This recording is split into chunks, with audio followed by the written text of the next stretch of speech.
No, sir, I would not pass that. Why would you fail that then? Because in the past, I have used shrooms. Shrooms. Okay. Yes, And sir. when is the Mushrooms. last time you've done mushrooms? About 3 weeks back. After the separation as well. Yes, sir. Who did you do mushrooms with? I did with Christopher Draper in the privacy of my home when my kids were not present. Okay, and he did them with you? Yes, sir, he did. We are ready. If you're ready to proceed on your motion to adopt the parenting plan, and we'll go from there. All right. Please, you may call your first witness. Yes, sir, and I'd like to call my client, Ms. Valdez, to the stand. Valdez, if you'll come around, please, and I need you to raise your right hand and be placed under oath. Judge, if I may, we're going to waive opening. The only other thing, I've got a motion for exclusive possession of the marital residence. That's on the docket for today as well. That's fine. Leave that in there. Ms. Valdez, you can move that base of that microphone towards you if you need to scoot back a little bit, whatever makes you comfortable. All right, thank you. Please, you may ask. Good morning, Ms. Valdez. Could you please state your full name for the court Leah Marie Valdez. and your husband's full name for the court? Vincent Russell Valdez. Ms. Valdez, how many minor children do you have together? We have 3. And when did you leave the marital residence? I left the marital residence, I want to say it was August 5th. I know it's in writing. I'm just cloudy on when that exact date is. Thank you. Can you tell the court why you left the marital residence? I left the marital residence for my own safety. I was having a discussion with Vincent about how unhappy in the marriage I was. I did not use the word separation or divorce, but I was letting him know just how unhappy I was. And he told me that if I was not going to fight for our marriage, that I had 1 hour to pack and leave. At that point, he left the residence to go pick up pizza for the kids. And he said, and I quote, "You better be gone by the time I get back." I was fearful in my own home. And so for the safety of myself, I packed a bag and I left. I was not too sure when I was going to come back. And so I left that night and came back Sunday and served him with divorce papers. And where are you residing currently? I rented a home in Kingston Spring, 18 Maple Street. Can you tell the court a little bit about what the parenting arrangement has looked like since you left the marital residence? There have been no hard set days. We planned on that, but because of both of our schedules, it fluctuates and varies based off appointments, work, personal activities. So roughly right now, the kids are spending 3 days with me, 4 days with him, or 4 days with me, 3 days with him, depending on how the week varies. Do you have the capability to do a shared parenting schedule as to 50-50? Yes, we do. Subject to his work schedule when he travels, because he's a sales rep, and subject to my work schedule if a special event pops up with the businesses that I own. Yes, ma'am. And since this arrangement, have you had any major issues between both of you regarding the children? Not that I know of, no. And Ms. Valdez, do you have any history of drug abuse whatsoever? No, ma'am, I do not.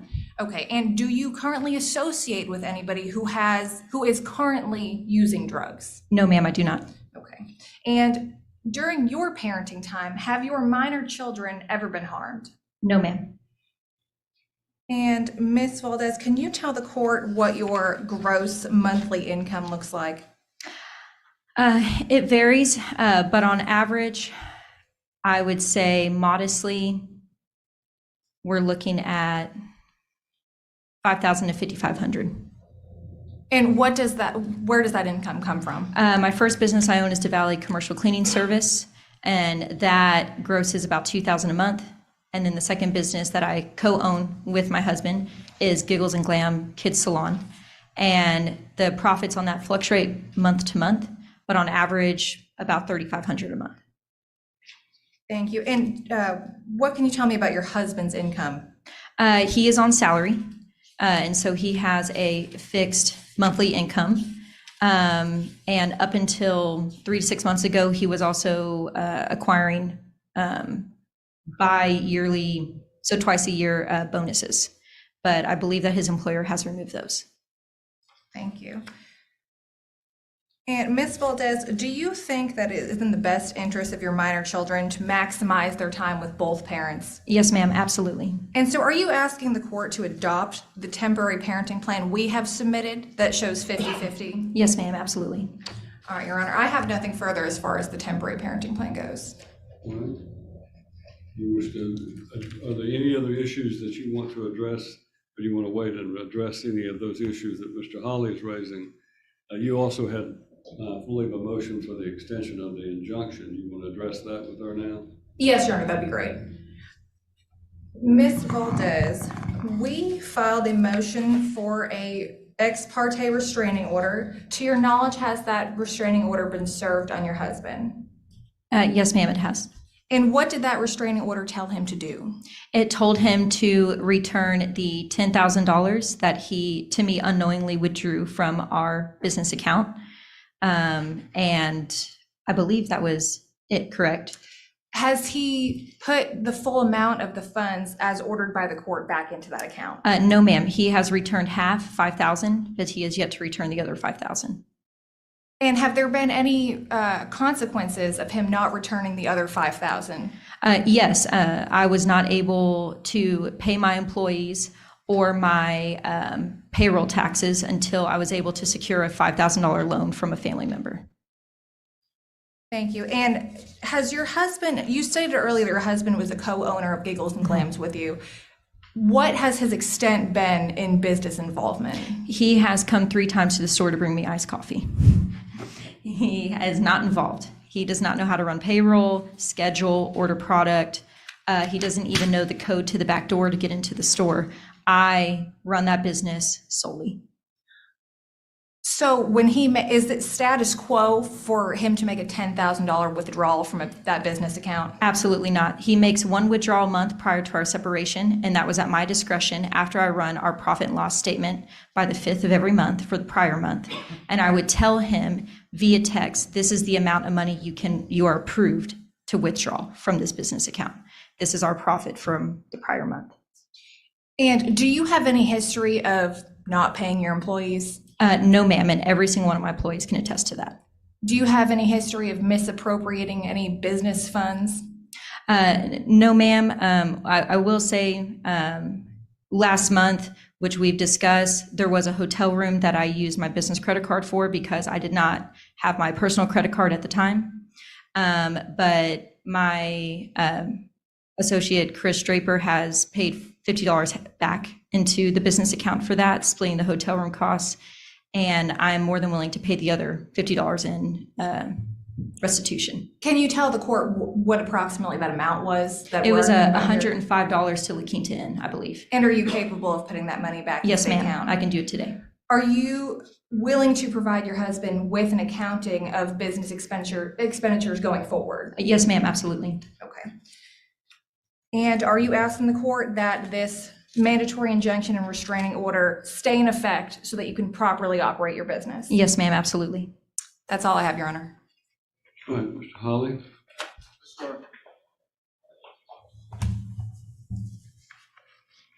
Ms. Valdez. You're talking about you left for your own safety from the marital residence. You're having an affair, correct? Yes, sir. All right. And you admitted to having the affair to Mr. Valdez after it happened. Is that you have to say yes or no Yes, to sir. the court reporter, okay? And, before that, this summer, you guys were husband and wife. You took a trip or 2, day trip with the kids, did the husband and wife thing. Is that accurate? Regular family things, yes, sir. Yeah. When you left the house, you said that, he gave you an hour to get out and then you left for your own safety. Yes, sir. And you returned Sunday, the next day, right? 2 days later. 2 days later, and you stayed at the house for a week. After I served him those divorce papers, I said, I'm willing to cohabitate with you while we function through the separation and divorce. And it wasn't an issue of your safety at that point then, was it? I left a week later because I did not feel safe anymore because of his volatile emotional state. When you left that night, you said you left for your own safety. When you initially left, said you had an hour, to get out and all that. Where'd you go that night? I got a hotel room in Gallatin, Tennessee. In Gallatin, and you stayed there with your boyfriend? Yes, he met me there. Yeah. And that's when we consummated our relationship, was that night. I'm sorry? That's when we consummated our relationship, was that night. Okay, so you had sexual relations with him that night Yes, sir. and that weekend and came back to Mr. Valdez on Sunday, correct? Yes, sir. So the name of the person you're having an affair with is whom? Christopher Draper. Christopher Draper. And how did you meet Mr. Draper? I met him through Facebook Marketplace when I was selling a salon chair from Giggles and Glam. Okay. And That was July 17th. you talked about, going to the motel room with Mr. Draper. How did you pay for that? I paid for that with my own personal Kroger credit card. Okay, and you didn't put that on the business card, No, sir, I did not. and you're sure about that? Yes, sir. Okay. And he actually paid you back for half of it, correct? The hotel that you're referring to, you're mistaken. It was for a later date, for La Quinta Inn, not the hotel that was from that Friday night. I'm sorry, I got confused. So La Quinta Inn, then you stayed there with your boyfriend and you put that on the business credit card, correct? Yes, because I left my personal credit card at home mistakenly.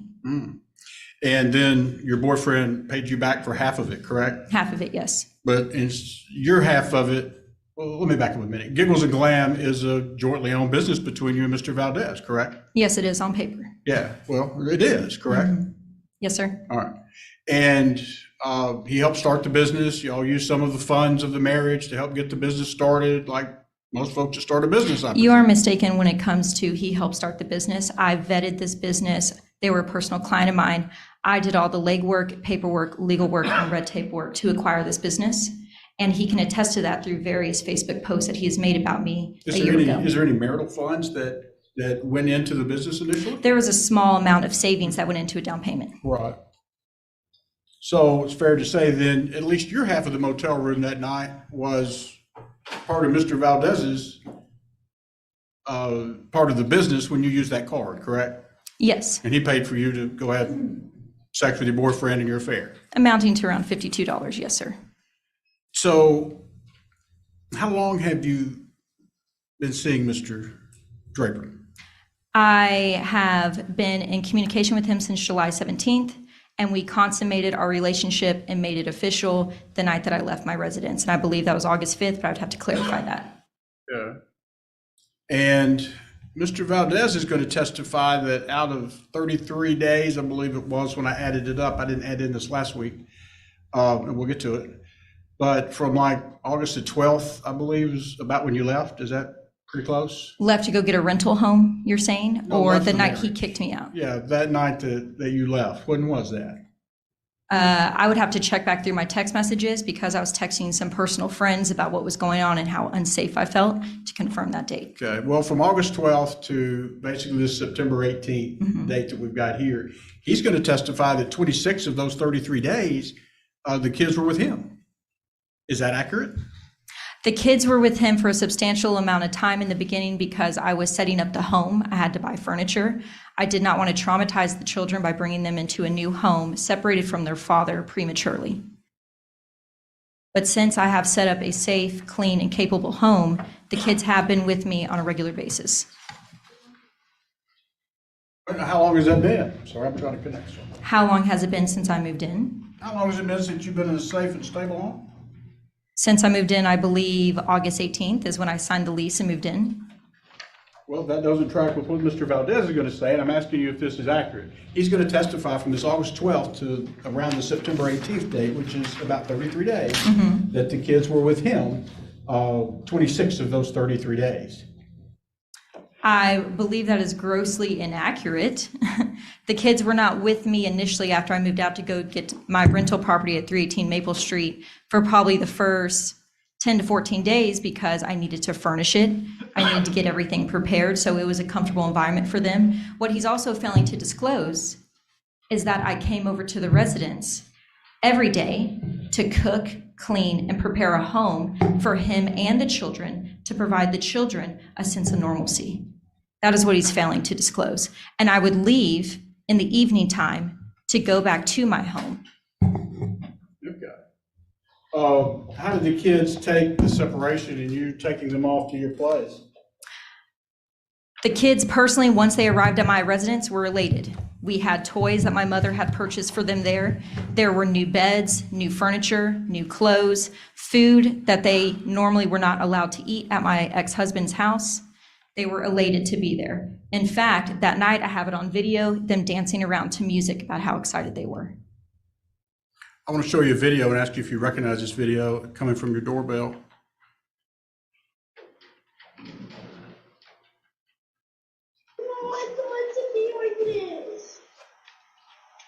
It's gonna be No, okay. Daddy, I don't want to be like this. It's gonna be No, okay. Daddy, I don't want to be like this. No. No. I don't want to be like this. Daddy can walk you to the car. No, I don't want to be like this.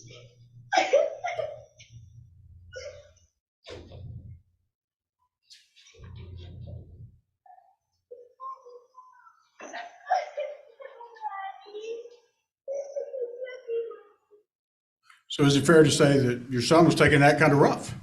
Yes, I need to provide some context to that video. Well, that's a yes or no question. It's fair to Yes, say he that. was taking it very rough. Hey, your boyfriend, he works at your business now, correct? You've given him a job. Yes, sir, he's a master barber at the salon. He's a master barber at the salon. And has that caused any conflicts with your employees at all? It had, not my affair with him, but him being employed there has caused issues with two employees that are no longer employed there. They had personal grievances to his personality. But before we go into that, I would like to shed some Well, you context onto that understand video. that, well, you have an opportunity to do that with your lawyer. Now, with your current employees, though, fair to say they've quit, you fired? One was because of the terminated, problems one with quit. Christopher Draper, correct? Because their personal, one was terminated not because of Christopher Draper, one quit because of their personal grievances with personality with Christopher Draper. Was it personality, or was it the fact that you guys are, basically fooling around in the office and they don't like seeing that? Absolutely not. Have you ever fooled around at the office, in this business, your joint business? Have you ever fooled around at the office with Mr. Draper? No, sir, I have not.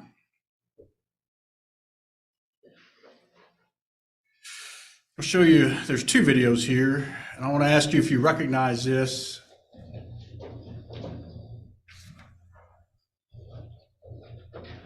No sound. Now, is this your back storage room at the office? Yes, it is. And that's Mr. Draper, I take it. Yes, it is. And he's here today, correct? Yes, he is.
This says Sunday, but that's one of the days that y'all are open, one of your busy days, is it not?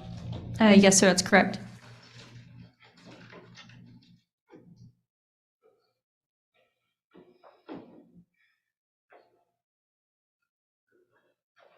I'm going to ask you if you recognize this video as well. That's your back storage room and you and Mr. Draper. Yes, that's correct.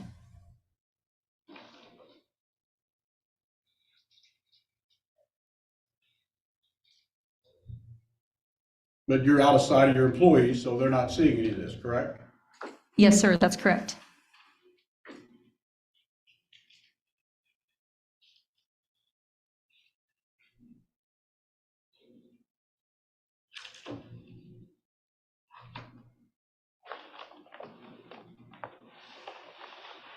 This is the time technically he should be out there cutting hair, correct? He was in between appointments, Your Honor.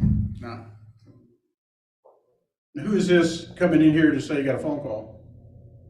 That is Marissa Wallace. She's one of my receptionists. Okay. So, I mean, your people do see that. See me giving a hug, I would hardly call that fooling around. So what we've displayed here today, you would not technically call fooling around.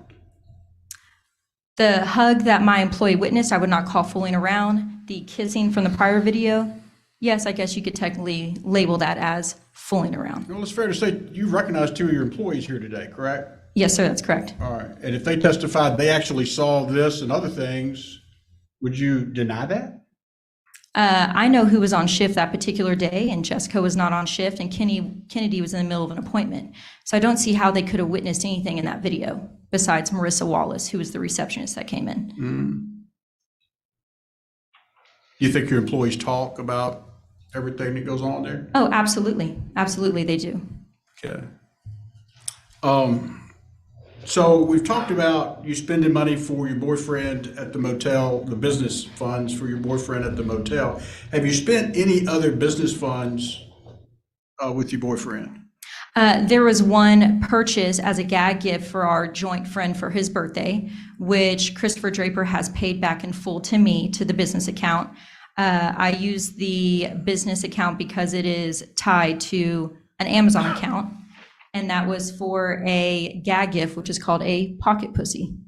But it was a gag gift. It was not for our quote-unquote illicit affair, and Christopher Draper has paid that back in full within 12 hours of the purchase. Well, if I may ask, how many of these pocket peas have you given to your other employees as a gag gift? It was, you misunderstand, you misheard. It was not to an employee. It was to a mutual friend for his birthday as a gag gift. What about, is there anything else? You see the banner up there. Did you buy him a banner? Yes, I did. Okay, so now we've got this. What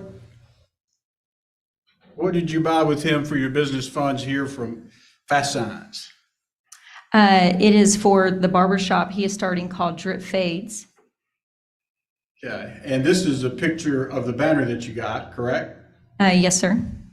Drip Fades, Love is King. This is still a child barbershop type thing, or is it? No, well, he does service children, but this is an adult salon, an adult barbershop. All right, and you're helping him get started with that? Yes, I am. And you're using your business funds and Mr. Valdez apparently to do that? No, I believe I purchased this with my personal credit card. Okay, I'll let Mr. Valdez show that. Do you believe or are you certain? I believe. So you're not certain? Well, quite frankly, you have me second guessing myself based off the amount of evidence that you're bringing up on the screen. Well, I understand that does have a tendency to make people second guess themselves. Why would that make you second guess yourself? I think it's natural to be a little bit nervous when being attacked, and my personal information that I have no idea how Vince has come upon unless he's hacking my computer or my emails. Of course, it makes me a little bit nervous. Okay to lie as long as you don't get caught? Is that what you're saying? No, sir, that's not what I'm saying. Have you referred business to Mr. Valdez? I mean, have you referred business to Mr. Draper, I'm sure? If we could not take in clients, yes, I have referred them to what I call our associate barber, as he has referred business to me. So as far as the making out and the business funds being spent on Mr. Draper, do you think that's good for the business that you and Mr. Valdez have? I think as long as it does not damage the clients, the employees, or the revenue of the business, I think that it is irrelevant if I kiss my boyfriend in the back room. Okay. Well, you understand you got 2 employees here that are no longer your employees, correct? Yes, sir. And they're going to testify it was a problem. You understand that? Yes, sir, I do. I also have double the amount of employees that will attest that it's not a problem for Christopher Draper to be there. Did you go on a trip with your boyfriend this last week? Yes, sir, I did. Where'd y'all go? We went to Morgantown, North Carolina, as I was running a 18K. How long did y'all stay there? We were there about 48 hours. Okay. How did you pay for that? With my personal credit card How are you going to pay that off? from my own personal income. From Giggles and Glam? Giggles and Glam and Valley Cleaning Service, yes, sir. All right. So in a roundabout way, Mr. Valdez is paying for your trip with your boyfriend. In a roundabout way, I guess you could say that he is. All right. So you've taken other trips with your boyfriend, quite a few, correct? The only other trip I can think of was, no, we have not taken any long trips. We've driven within an hour of my residence to go hiking or to go camping, but I wouldn't call those trips necessarily. You do that rather frequently. How many of those have you taken? We went hiking for 3 hours. It was a day trip. We left at 10 a.m. We were back home by 3 or 4 p.m. That was about 4 or 5 weeks ago. And then on a Thursday night, I believe, September 7th, we went on a 18-hour camping trip to a state park in Gallatin, Tennessee. Okay. And all these times and others are going to be the times that, would you agree with me, Mr. Valdez is going to say that you asked him to keep the kids? Yes, sir, that's correct. Okay. So you'd rather be with your boyfriend then than be with your children? The hiking trip was when the kids were in school and But he kept them. the He kept them at night and did that kind of thing, correct? So the hiking trip that we took, that was 4 or 5 weeks ago, if I remember correctly, the residence that I had rented was not prepared yet for the kids. So the kids, yes, were in his care. And then the 18-hour camping trip we went on was September 7th. That was a Thursday, and that was technically one of the nights that the kids were scheduled to be with Vince. As you talked about, you're alleging it's been like a 4-3, 3-4 type relationship. Mr. Valdez is going to say differently. I told you that. Can you explain what you mean, a 3-4, what was that? Well, I thought you were talking about, it was your testimony. I thought if I missed it, you're talking about 4 days with one, 3 days with the other. The next week it's 4 days with the one that got 3 days, and then kind of rotate that. That's what you were testifying to, correct? Yeah, that's what we have had planned, but it What has you had fluctuate week to week. That's what I've said. Fluctuated quite a bit, correct? Yes, that's Why true. not take these trips on the time that it's not your time with the children? I mean, why don't you arrange your Because trip with I your work boyfriend even evenings at least with the around Valley that? Cleaning Service, and Vincent has expressed interest that he wants the kids with him as much as possible because he does not think they're safe in my care. And I If you're work leaving the evening. kids- If you're leaving the kids with him like that, do you think they're safe in your care? Of course, they're safe in my care. Of Your course they are. boyfriend's a convicted felon, correct? Yes, he is a felon. And I've looked at his record. I mean, there's thefts and drug charges and things like that, correct? Yes, sir, that's correct. And quite a checkered past of felonies and rehabs, correct? Yes, sir, you're correct. Can you understand why Mr. Valdez would have concerns about the kids being around your boyfriend? Naively, yes. Have you given Mr. Valdez any other significant have you given Mr. Draper any other significant monies? Personal funds, yes. And how much and what for? So with the commute back and forth with our relationship, he failed to qualify for a personal loan for a motorcycle. And so out of a personal credit card, I funded him roughly $3,500, which he's making monthly payments to me personally for that motorcycle, just so he doesn't have to spend money on gas quite as much to come see me and to travel to and from work. Is he not living with you? He does stay at my residence from time to time. Yes, sir. I've got Facebook posts where he called it home. Yes, he sees it as home, very much so. He's living with you. Yes, he is living with me. All right. So what kind of motorcycle did he get with your funds? I believe it was a Kawasaki. So I want to show you a couple of PayPals, ask you if you recognize this, where you said yourself, Christopher Wilden, at this point. That he goes by a couple of different names, correct? His legal name is Wilden, yes, sir. But he Wilden. goes by Christopher Draper. All right. So, Mr. Wilden, you sent him $1,250 here, is that correct? There were 3 or 4 different payments on PayPal for my own personal I'm going money. to take them one by one. So this was $1,250 you sent to Mr. Wilden, correct? Yes, sir. And that was on September 13th, is that accurate? Yes, sir. And that was after you left. Yes, sir. And for the record, can you read what your note was? It says, "I love you so fucking much." And your testimony is that was for a motorcycle. Yes, it was. And here's where you sent $1,000 to your boyfriend, Mr. Wilden, the same day. Is that accurate? That is accurate. And what's your message there for him? Vroom, vroom. And that's for the motorcycle, correct? Yes, sir.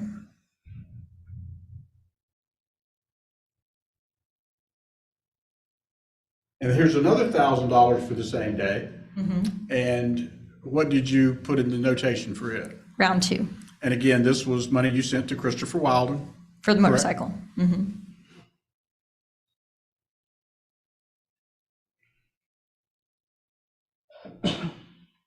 And then here's a Venmo where you paid $500 the day before, September 12th. Is that accurate? Yes, sir. That was the deposit for the motorcycle. For the motorcycle. Yes, sir. Okay. How much was the motorcycle? I believe it was $37.50. Oh, 'cause you pretty well paid for the whole motorcycle, didn't you? He's making monthly payments to me. Is this To why pay you me need- back. Is this why you need that $10,000 to make sure you got plenty of money for your boyfriend and all of that? No, sir. That $5,000 that you got back from the business initially, is your testimony that none of that money would be traced to this? None of that will be traced to this. Where'd you come up with the $37.50 then? This was a PayPal credit card that I qualified for about 5 weeks back, totaling, I believe it was $6,700.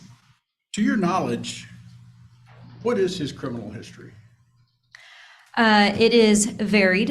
There is a lot of petty stuff on record for him in Indiana and Tennessee. He does have a felonious charge that he served time for what I believe was identity theft. He, at the time of his incarceration, was granted the privilege of going into drug court, which is very rare, where he got clean from his addiction. He has now been clean for 5 years and has been released from jail, I want to say 3 years now, 3.5 years he's been out. What petty stuff then? Let me ask you that. What's the petty stuff on his record that you know of? I mean, the last time I looked at it was 8 weeks ago when I ran a background check after we first met. I mean, it's everything from, goodness, forgive me, I don't know the right legal wordage for it. When you talk back to an officer, when you're not cooperating with them, speeding tickets. I believe there was also a past due license he was driving with. There's also petty theft, little things like that. Well, I know you call them little things, but you know, They're not felonious, so let's clarify. There was one felony charge on him. Okay. You call them little things. Mr. Valdez is very concerned about his children being around this character. You understand that part? I do understand And you've that. had your children around him, correct? He's met your children. He has met my 2-year-old Sage after I take Sage to the therapy appointments that I have scheduled myself that my husband failed to do. And that's the only one that he's been around? Yes, sir, for no more than 5 minutes at a time. You have plans to let him be around your children though, correct? In the future, yes, I do. Do you drink? I do, yes, sir. All right. And you've had drinks with him, correct? Yes, sir. Mr. Wilden being him. Wilden, yes, Wilden, sir. yes. And how many times have you drank with Mr. Wilden? We drink in the evenings anytime we're together to relax and unwind like any adult would. Okay. And you're talking about that's every evening y'all are together?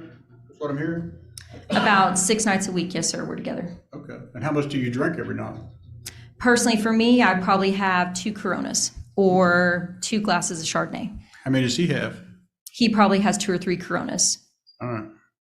Well, I mean, you understand somebody that's been in rehab that's got a drug addiction shouldn't be enticing themselves with alcohol. I believe that NA does follow those guidelines, yes, of complete 100% sobriety. And again, you think that's okay to have around the children at some point? I think that alcohol is okay to have around children. I fail to see the point you're trying to make. The philosophy that NA holds is one of a personal choice. It is not mandated. We're at a pause, so we're gonna break for lunch. We'll recess for lunch until 1:30. All right.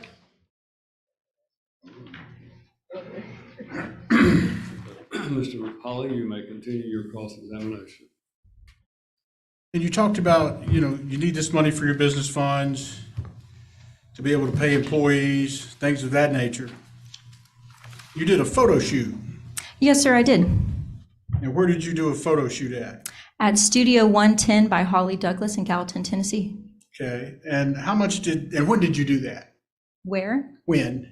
I did that, I want to say it was the first week of September, last week of August. I'd have to look back at the dates. It was after you separated, correct? Yes, sir, it was. Sure. How much did that photo shoot cost you? $2,800. And I'm sorry, you said that was $3,500? $2,800. $2,800. Where did you get the money to do that with? Personal loan. Were there any photographs of you nude? Yes, sir, there were. Your Honor, I'm going to object again. I don't see the relevance between a photo shoot in parenting your children or a photo shoot in Giggles and Glam. I could have another question or two. I'll be glad to link that up, but this was actually on the internet. We'll reserve ruling on it till Mr. Holly is able to show some relevance. And was this on the internet? The nude photos were not, but the ones where I was in teddies and other undergarments were. But you did have the nude photos on the internet with a blackout, correct? Yes, blocking out the exposed area. Okay. And that was on the internet, correct? It was on a TikTok, yes, sir. Are you concerned about your children seeing that at some point? No, sir, I'm not, because they do not have a TikTok unless their father shows them that video. Are you concerned about any day them seeing that about their mother on the internet? No, sir, quite frankly, I'm not, because no nude area is exposed. Do you use drugs? No, sir, I do not. Could you pass a drug test today? We've kind of requested one in the parenting plan and in the motion. Could you pass a drug test today? What kind of drug test are we talking about? Well, let's talk about a hair follicle 10-panel drug test that may go back 6 months. No, sir, I would not pass that. Why would you fail that then? Because in the past, I have used shrooms. Shrooms. Yes, sir. What are Mushrooms. shrooms?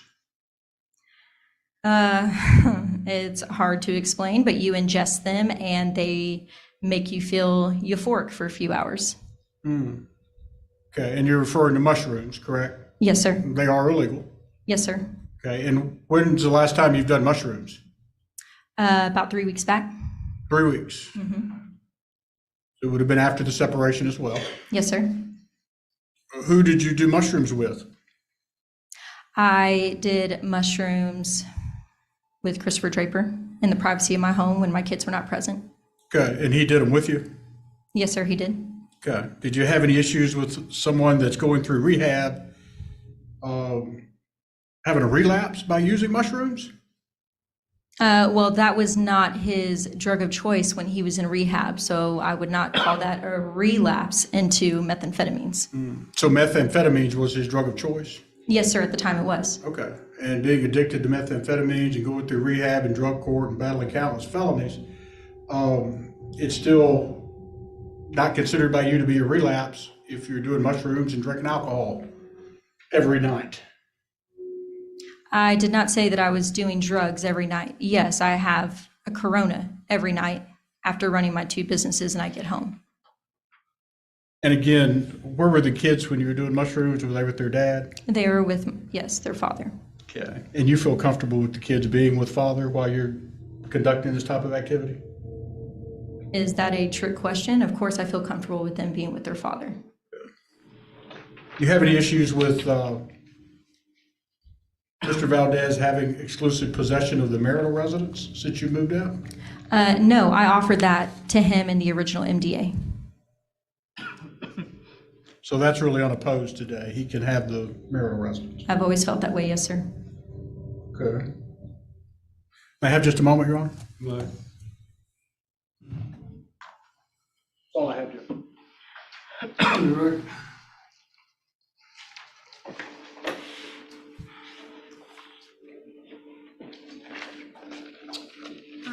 Valdez, a few things that I would like to clarify with you. You testified earlier to Mr. Hawley about how you left the marital residence, and then you testified about how you carry a knife with you when you went back to the marital residence. Can you tell the court a little bit about why you felt so unsafe returning to the marital home? Yes, ma'am. So to put in some context that Mr. Hawley shared earlier prior to our recess, when I served Vincent with the divorce papers the Sunday following him kicking me out, I agreed to cohabitate with him while the divorce proceedings were happening, and I lived upstairs in the office. That lasted about a week until I had to leave due to me feeling unsafe. And there was an incident that occurred, I believe it was August 17th, somewhere right around there, where I was still visiting the residents throughout the day, cooking, cleaning, trying to provide a sense of normalcy for the children so we would not traumatize them while Vince and I were in transition. And while I was hanging up some of his shirts in the bathroom, as my daughter laid on the bed not 10 yards away, I felt Vince come up to my side from behind me, and I turned around. He was very close to me.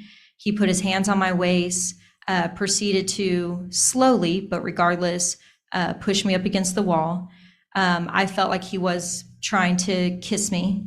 His hands began to move a little bit lower down my waist. Eventually, they probably would have touched my buttocks.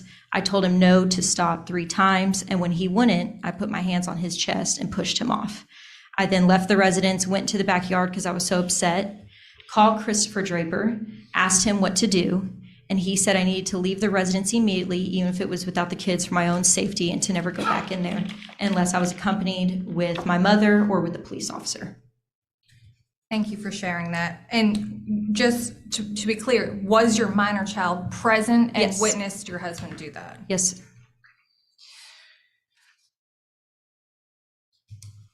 And you testified earlier that Mr. Draper will spend the night at your residence sometimes, but that he has never been in the presence of the minor children for more than 5 minutes. Can you explain to the court how that works? Yes. So to clarify that 5 minutes, that's with my 2-year-old son, Sage.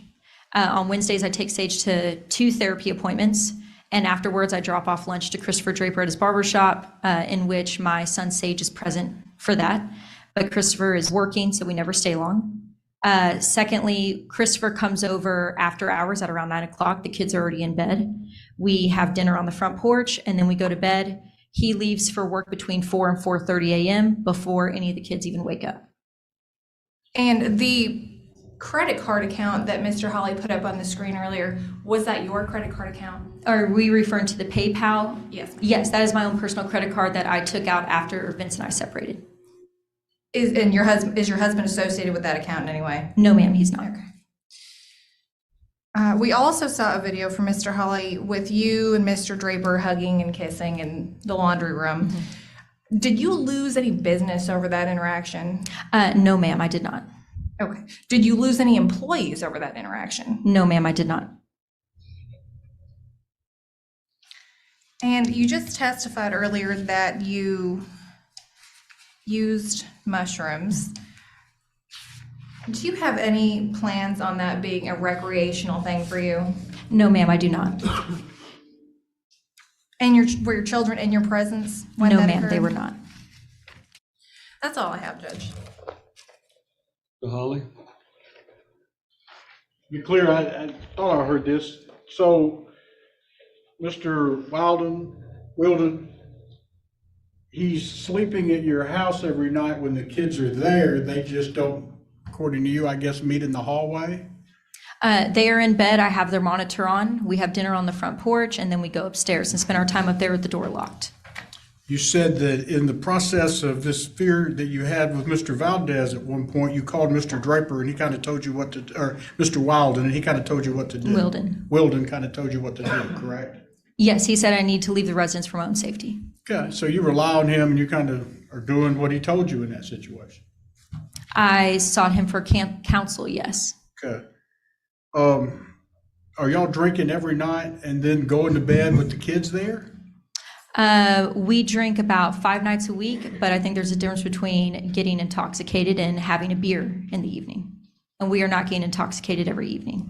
Again, back to my question, it would be, the answer is yes, that you are drinking every night while the kids are there with Mr. Wilden. Yes, we are having a beer when my kids are present. Why are you hiding Mr. Wilden in from your kids? Because I do not think it appropriate to introduce them to another man in my life until the divorce is final. But as long as they don't meet in the hallway, I guess that's a risk, yes. nothing further. Anything further? No, Your Honor. I'd like to call Christopher Wilkes. I have a few questions before you do that. Let me describe for me what the situation was before your separation regarding the children, when you and Mr. Valdez were living together. Tell me how that went. Sorry, Your Honor, you mean the child care situation, what it looked like? I was the main child care provider. Even though I own these two businesses, I was more or less a stay-at-home mother. I took care of all the dental appointments, ballet appointments, soccer, therapy, grocery shopping. I even homeschooled them from preschool up until 6 weeks ago. After I separated with my husband, I knew I would not be able to facilitate homeschooling in an honorable way, and so I enrolled them in a local elementary school. But I was the main caretaker and provider since birth. And if your lawyer asked you if you plan to use the shrooms, mushrooms as a recreational thing in the future, if you weren't planning to do that for the future, why do it at all? It was an opportunistic experimental situation where they were gifted to us. And quite frankly, we were curious. Anything further?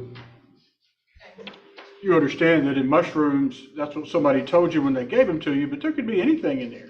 Yes, sir, you're right. I mean, people put different stuff in different drugs nowadays. Yeah, absolutely, you're right. I've got clients and friends that aren't here on planet Earth right now because they took something experimental and it didn't turn out so well. Yes, sir, you're correct. And that could have happened to you. It could have happened to you and the children's mother, correct? Me and the children's mother? That's you. Yes, Yeah. yes. And Mr. Wilden was there with you. You've already said that. Was there anybody else? It's Wilden, and no, it was just him and I. And who got the mushrooms? I'm not brought at them liberty into to the say that. home? I am not too sure. I just know it was gifted. Who brought them into the home? Who brought them into your home? It was Christopher and I. Well, did somebody give them to Mr. Wilden and bring them in, or give them to you and bring them in? I assume someone gave them to Christopher. Okay. And again, this is all appropriate as long as we don't meet in the hallway. The kids and Mr. Wilden. I don't understand how that has relevancy here when we experimented with the shrooms while my kids were 18 miles away. So I don't understand how the hallway has context here. If he brought drugs home and if he brought drugs and brought them into your home, and he talked you into using them, what's to stop him from using them at any time? He did not talk me into using them. I agreed. What's to stop him from using them any time? Address my question. I understand that. What's to stop my husband from picking up drug use at any time? Well, he doesn't. It's all apparently speculation. he doesn't apparently have a history of it. We're not talking about his drug use, are we? No, we're not. I mean, he doesn't have a history of that. Mm-hmm. Is that correct? That's true. That's you, correct? I do not have a history of drug use. I've experimented one time. And you wouldn't call that a history of drug use? I think that's a very loose way to use the word history. Is it fair to say that with the drugs, the photo shoot, the different things you've got going on with the affair, that you're kind of got a midlife crisis going on here? I can see how someone might think that on the outside, but I also think you have to look at the hard facts. I'm still running two profitable businesses. I still have a team of staff members who worship me, who are willing to testify to my character. And I also have a community of people that are also willing to testify to my character. I pay my bills on time. I'm never late. I run my businesses flawlessly, and I treat my kids with kindness and respect and provide for them. I understand that's what you're saying, but while you're doing that, according to you, and you're doing all the other things that you're doing, what's wrong with leaving the kids in what I understand to be basically the main home that they know with their father at this time, while you go do whatever you want to do? There's a difference between leaving them in a physical residence and saying that's going to comfort them compared to letting them spend time with the woman who has basically solely reared them for the last 8.5 years, educated, clothed them, spent time with them, provided for them. And again, Mr. ma'am, Valdez I was know never that their you main rearer. I know that you say that, but you yourself have admitted 26 out of 33 days. I did not admit to that. That is inaccurate. Well, you've admitted there's a lot of times that you're taking trips and things like that. I did not admit to that. That's purely speculation. I said we've taken 2 trips, if you don't remember, Mr. Hawley.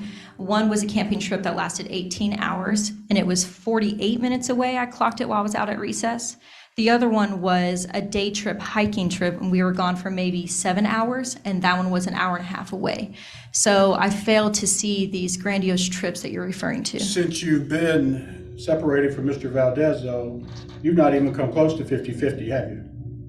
I would say it's been about a 60-40, 65-35.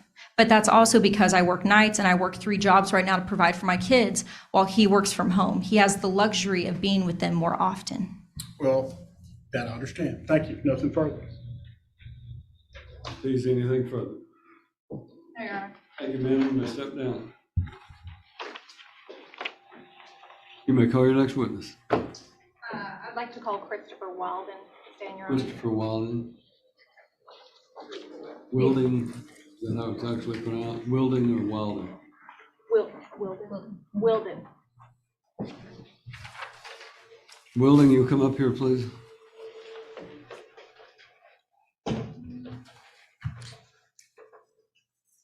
Mr. Wilden, could you please state your full name for the court? Christopher Ryan Wilden. Mr. Wilden, what can you tell the court about your criminal history? It started when I was about 19 years old, and it ended about 6 years ago, 6 or 7 years ago. Petty thefts, possession of marijuana, possession of paraphernalia, controlled substance. So it was all drug related. And how long have you been sober for now? 5 years. From which substances? The only thing I do is drink alcohol. So, I mean, you're talking opiates, methamphetamines, Adderall. I haven't taken anything besides ibuprofen.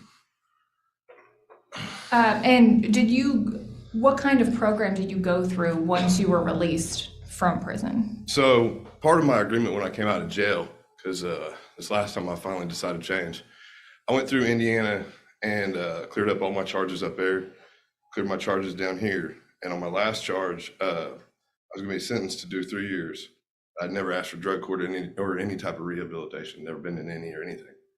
And, my real goal was to get back to my daughter. So I went through a drug court program, Sumner County Drug Court. It's one of the top in the nation. There's other drug courts that fly them out to teach them how to run a drug court. And, I don't know the exact numbers, but they're over triple the national standard of success rate.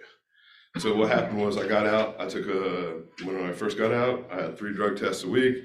I had 5 meetings I had to hit a week. I had a therapist, 2 pastors, and I mean, it was class after class after class after, family classes. It was MRT classes. It was, I did it all. Journey to Freedom class. So in your opinion, have you turned your life around? Absolutely. And do you have any minor children of your own? You said? Yeah, my daughter's not. And Mr. Walden, what has been the extent of your interaction with Miss Valdez's minor children? None. I mean, she's had Sage taking therapy, and she stopped by my work, and he was with her, but that was it. I mean, there's no interaction. And when you stated that you drank alcohol, how frequent is that? 3 nights a week, 2 nights a week, a couple of Coronas here and there. Do you do that in the presence of the 3 minor children that I just referred to? Okay. And what do you do for a living now? So I'm a barber. I do a lot of stuff. I'm a barber. I'm actually getting ready to start a nonprofit organization to help guys that are in long-term recovery, either get certificates or get careers or to if they want to start their own business and they need lawnmowers. I'm in the middle of learning how to grant write, so I can actually, that's the progression of it. Like, I cut hair for a living, but more realistically, I want to be able to give back to the community and things where I've been. So is your business doing well? Yeah, Are you generating a absolutely. profit? I've been in business about a year right now, professionally. Like I've had my license since July of last year. I have almost 100 5-star reviews. I got 1 4-star review, and I've got over 600 clients that I take care of a month. And do you do any local volunteer work? Yeah. I work with Nashville Cares. We do, they hand out they do a needle exchange. So they bring in dirty needles, you give them clean needle. It's a HIV and HEP prevention is what they do. Along with testing, I got test kits coming to the shop to where I hand out test kits to people that may need it. That's different rehabs, halfway houses, people I know. I mean, because I'm really close in contact with the jail and with the recovery court, with Sumner County Drug Coalition. So I'm in ties with all of them, and I'm able to provide services that not every, because I'm a barber, I know everybody, you know. And next month, middle of next month, I got granted to go into the jail and start cutting hair every other week for the indigent guys, the guys that have no money on their commissary. And that's going to be on a podcast. They're going to allow me to podcast it. So, I mean, I'm even allowed back into the jail that I came out of. And so do any of your past criminal history, does any of that have to do with children or hurting children? Okay. No, none of it's even violent. What was None that? of it's even violent. No domestics, no batteries, no nothing like that. And Mr. Wilden, recently, have you done mushrooms with my client? So don't object, that's asked and answered. He already testified all he's taken is an ibuprofen. I'm asking him directly. Overruled. Yes, I have.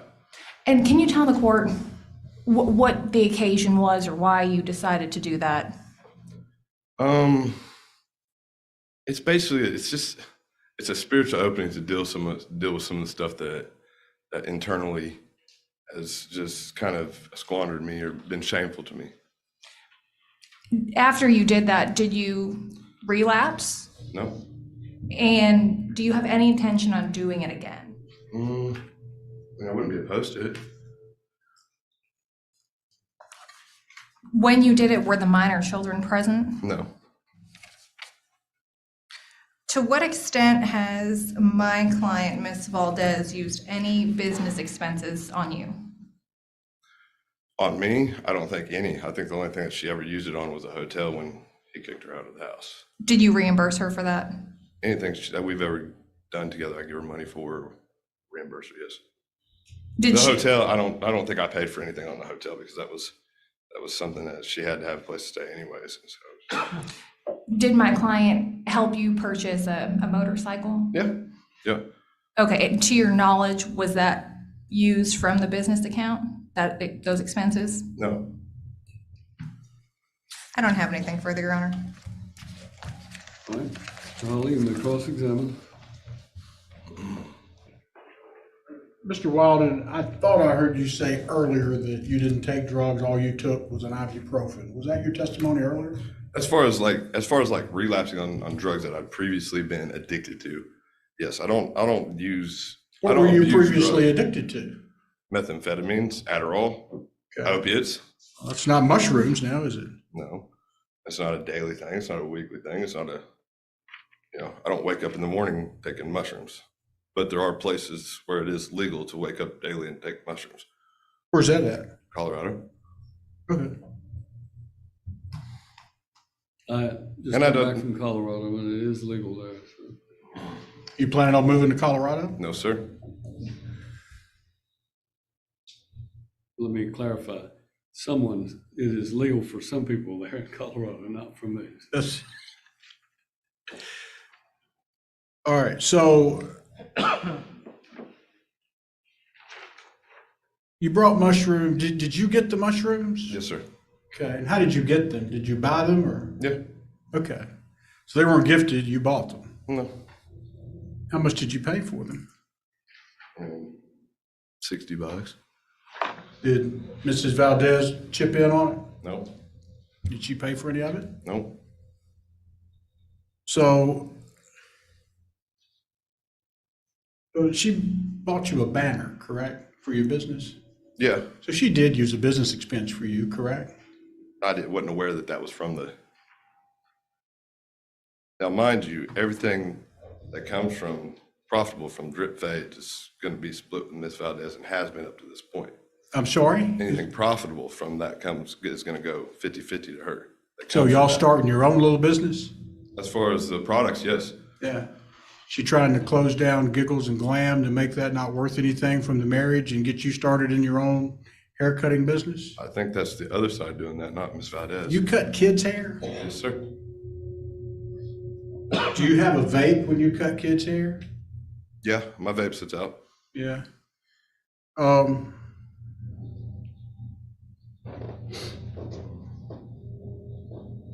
And it's actually normally in a basket, but yes, it has sat out on the counter when I come back in.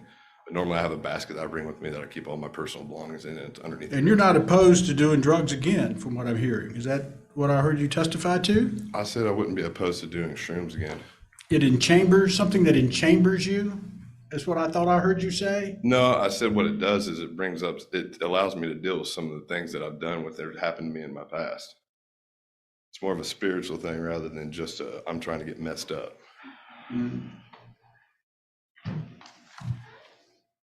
So you're on some sort of spiritual quest to do mushrooms to help out your psychological issues? Is that what I'm hearing? No. What am I hearing then? We all have childhood trauma and things we dealt with when we were younger that don't get brought up in our general day-to-day. And then able to process that, sometimes you experience things in life. What's a spiritual awakening through AA and NA? Well, you're using drugs to get awakened, I guess is what you're saying. No, sir. And you spend just about every night with Miss Valdez at her place? Yeah, most nights.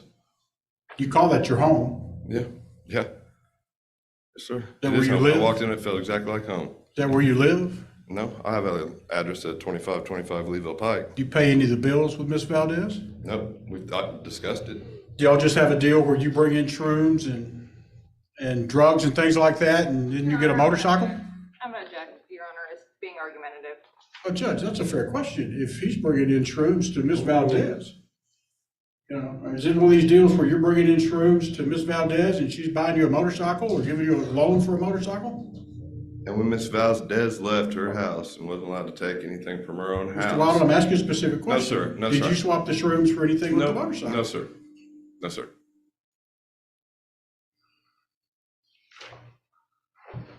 Is there a domestic abuse on your record? No. You sure about that? Yeah. You ever been arrested for domestic assault? Mm-mm. You ever been arrested or charged with any assaults? Mm-mm. No. Are you on probation in any way right now? No, sir. Okay. I'm sorry, what was your answer? No, sir. So what would you think that they would say at drug court if they knew you were taking shrooms right now? They'd probably recommend me to get some classes or do something like that. They'd ask what was actually, they'd probably ask me what was going on with me and why I was doing it first. And then I would explain it to them. And some people don't understand and don't agree with it. And some people do, and I don't abuse it. I'm not waking up every morning craving shrooms. You can't abuse it.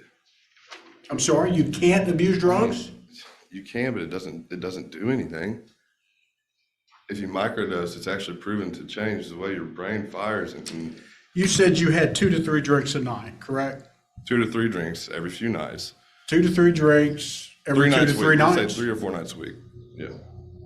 Okay, so it's 2 or 3 drinks, 3 to 4 nights a week now? That's what I said originally. Okay. If Ms. Valdez says more like 5 or 6, then would that be accurate? Somewhere in there. Y'all have a drink every night? What's that? Y'all drink every night? No, sir. You drink when the kids are there, correct? Because the kids are in bed. If they're there, I don't see the kids, but yes. You're sleeping in the same, apartment? Or is it a house? Yes, sir. House or apartment? House. You're sleeping in the same house with these kids every night? They're not there every night. Well, every night that they're there, are you sleeping with them in the same house? Not with them, but sleeping with Majority. the same house? Majority.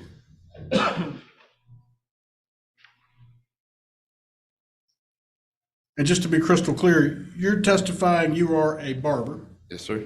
master barber, Yes, sir. and you cut kids' hair. Yes, sir. How many heads of hair do you cut a week over at Giggles and Glam? Oh, only like 5 or 6. If that. From Did they know- from noon to 3. Did they know about your history while you're cutting the kids' hair, the parents? I'm not opposed to telling them. You're taking shrooms and I'm not opposed to telling them. you're not opposed to How do telling you them? think? How do you think everybody found out? Do you think about that's my good for history? business? Absolutely. Somebody's come back that had a 3% chance of coming back and did. It did mushrooms last week? Am I shooting dope behind a trash can? No, sir. Am I stealing it? Am I lying? Am I cheating? No. No, I'm not afraid to tell anybody what I've went through and what I've went through and where I'm at. Nothing further. Anything else? Just real quick, when you said that you were having a few drinks while you were at Ms. Valdez's home, are you ever so inebriated that you can't help if anything? was Object to the going on? leading question. How intoxicated do you get when you're at Ms. The Valdez's rule on home? your objection sustained. Go ahead. How intoxicated do you get when you're at Ms. Valdez's home? I mean, it's 3 or 4 beers. It's not very intoxicated at all. I can coherently do anything I do generally. I could cut hair, I can talk, I can write, I can do math and calculus. I mean, you know, like I don't get inebriated at all. It's not inebriation. Okay, thank you. Nothing further. Thank you. Well, not very intoxicated, but you are intoxicated. At my home, Well, if you're Well, calling Miss Valdez's home your home, yes. yeah, at home, yes. I'm not driving. I'm not putting kids in car. I'm not. You're missing my I'm not question. even interacting with kids. You're not very intoxicated, but you are intoxicated is what your testimony is today with the children in the home, Miss Valdez. As intoxicated as 3 or 4 beers will get you. Nothing further. You testified a moment ago that you had been sober for 5 years, is that right? Yes, sir. So what is your definition of sobriety? Everybody's recovery is a little bit different. For me,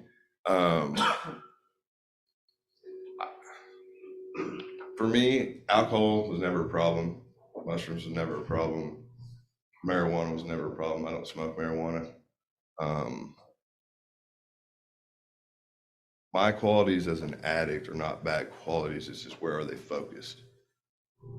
It's a perseverance and a drive to chase something and to go further and to be better. But at one point, that's not what it was. It was chasing that drug and that high all the time. Right. Now, you testified about your extensive background in your criminal history, and obviously you've been through quite a few different situations, went to prison or jail for a period of time, I Yes, think. Did you cause you any concern about introducing, you realize mushrooms, whether they're legal in another state or not, they're Right. patently illegal in the state of Tennessee. Yes, sir. Did it cause you any concern or have any misgivings about introducing mushrooms into Miss Valdez or her home? I think the biggest concern is that I don't want to get anybody in legal trouble, that myself included or her. But You know what I mean? you, And but you possessing brought them. illegal substances into her home. Yes, sir. Yeah, that's my cause of concern. If I had any cause of concern about it, is that I was. All right, thank you. You may step down. Thank you. You may call your next witness. That's all I have for my motions, Your Honor. Vincent Valdez, Your Honor. Ms. Valdez, come around, please.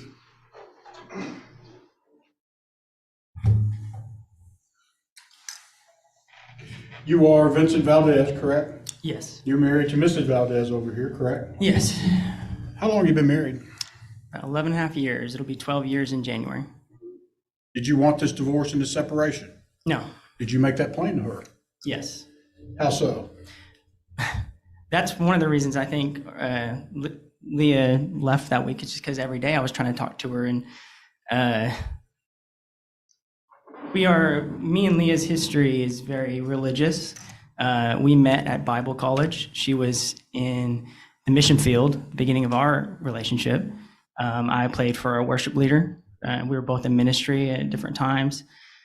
I say that to say, after I found out about the affair, I asked her if she would be willing to give Jesus a chance in our marriage, because I know that God can heal marriages, and she said no. And I did numerous things that week to try to get her to see that it's best for our family to stay together. Because Leah was a good mother. She is right when she says that she was a good mother, but her actions lately have been manic and completely upside down. Like, I don't even recognize the person that I see. So you're testifying, you feel like there's some sort of transformation with her right now? Yes. I mean, it's whether it's mental, spiritual, or everything. I mean, like, you can ask employees, people who know her, who have distanced themselves from her, the way she talks. Leah, I think I can count on one hand how many times Leah cussed our entire marriage. And the person I see now is a completely different person. That's why I'm concerned about my children. That's why I'm concerned about them being there. How old are you? I am 34. How old is she? 35. What's your current address? 1004 Ridge East, I'm sorry, go ahead. Burns, Tennessee 37029. And how long have you lived there? About a little over 2 years. All right. And is this a home that you always shared with Miss Valdez? Yes, we bought it together. And up until August, we lived there together. Okay. And how many children do you have? We have 3. And what are their ages? River is 8, Noble is 6, and Sage is 2. Are they able to get on the internet? Do you know, the 8-year-old? They can get on the internet. We don't really allow that. I'm assuming you're referencing this photo shoot. My main concern is not them right now, but there's been plenty of cases where high school peers bully other kids by showing them, hey, look what I saw about your mom. Like, this is your mom. And I don't know about you, but I wouldn't want to see photos of my mom like that. I mean, that's at the very least, that's therapy. I mean, there's been kids that have killed themselves over stuff like that.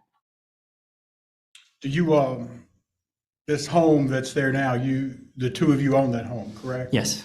This business, Giggles and Glam, how was that set up? It's 50-50. We're both 50-50 owners of it. Is it an incorporation? We started a holdings company. Okay. And then what's the name of the holdings company? Valdez Holdings. Okay. And it was a 50-50 in the holdings company? Yes. Okay. Is there anything else in the holdings company? No, just the Giggles and Glam. All right. So being a 50% owner of the business of Giggles and Glams, are there concerns that you have about the current management Absolutely. under Mrs. Valdez here? Absolutely. Tell the court what you're concerned We have about. lost almost half of our staff. I found this out afterwards because they started reaching out to me. She's recommending business to a competitor, her boyfriend. Not only that, but her current behavior in using our business credit card to better her boyfriend's business. Now I know that it's her business as well, could put our business in jeopardy. And when I took that money, I told her that, and I let her know that.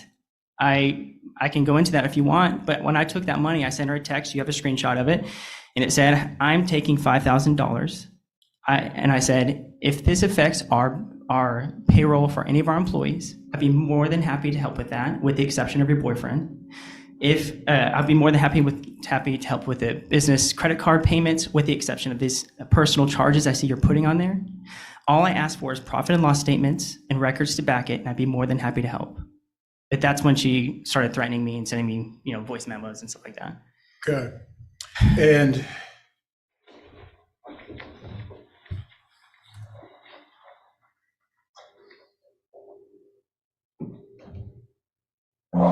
How the fuck would the business go under when I am running it the same as I always have been?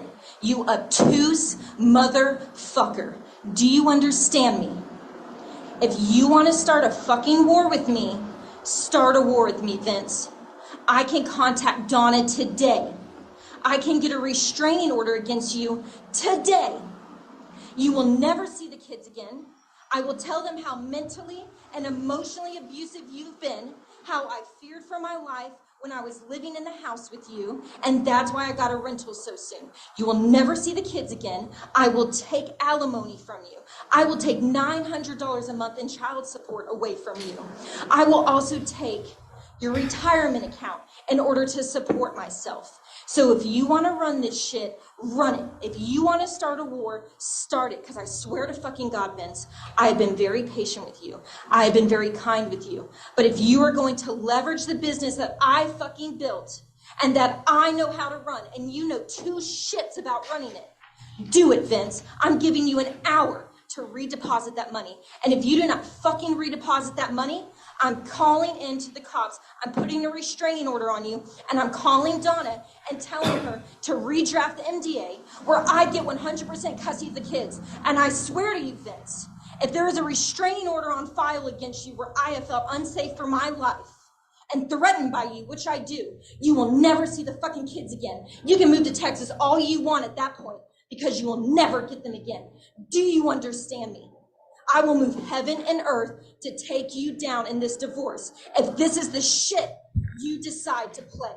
You have 1 hour to deposit that money, or I swear to fucking God, Vince, I'm calling the cops and telling them how unsafe I feel around you and how mentally and emotionally abusive you've been and how you pushed me up against the wall in the bathroom my last day in that house, and I had to tell you to get off me 3 times.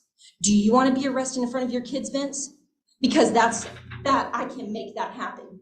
Watch me. And who was that on that recording? That was Leah, my wife. Okay. And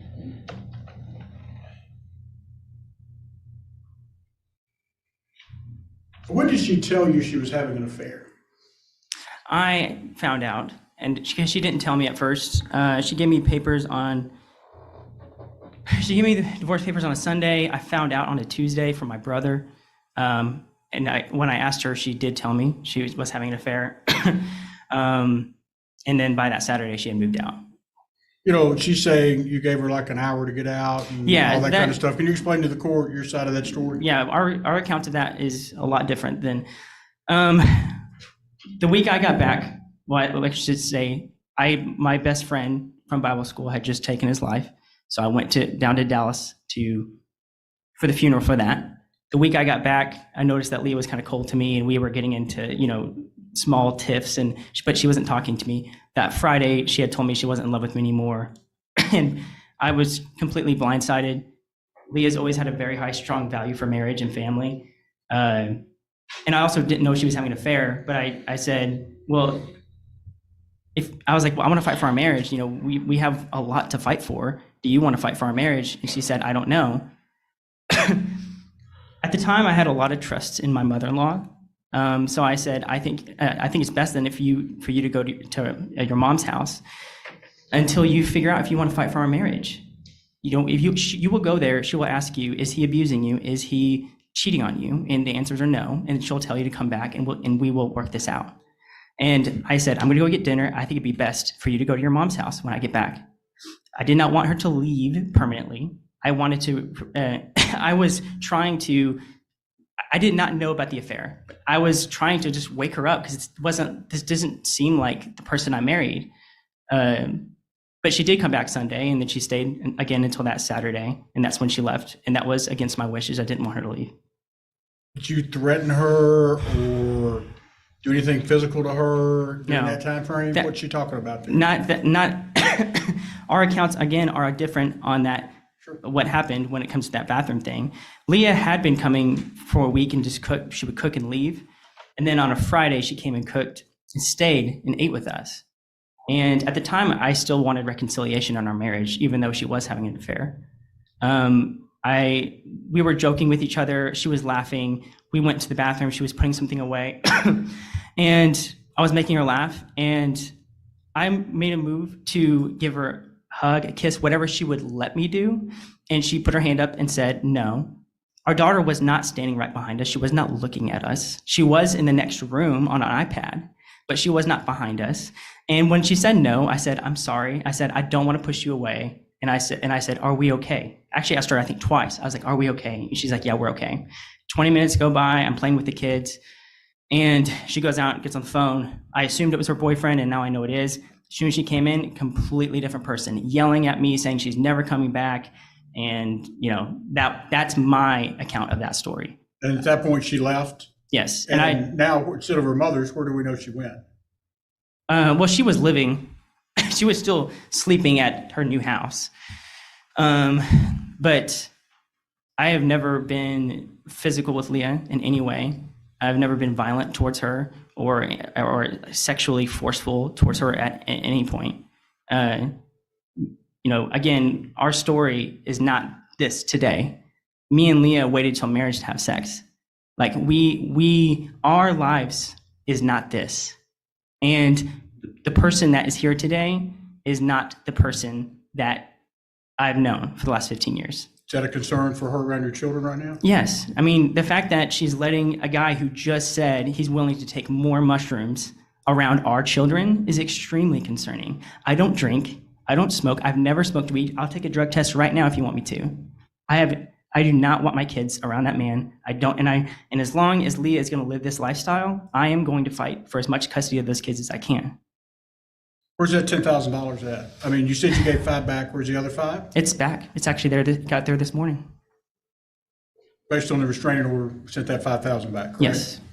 And what was your position on this whole $10,000 to begin with? Well, I actually meant to take 5,000. I initiated a withdrawal from Venmo and it didn't work. And then so I used my bank and they both went through. I sent a text to Leah, I have the screenshots for that, saying, hey, I accidentally took 10,000, I'm sending 5,000 back. The next day she still filed for 10,000 saying that I took 10,000, but I did return 5,000. The only reason I took that money is to establish that this business is 50-50. And whatever she wants to say about running the business, that's fine, but that's because I trusted her. Just like she trusted me to do my job, I trusted her. We're 50-50 owners of it, and now I don't trust her, especially with her throwing money at her boyfriend and then also, building another business that's a competitor to the business that we own. We're 1 year into a 10-year loan. The loan payments are like crazy high because of interest rates.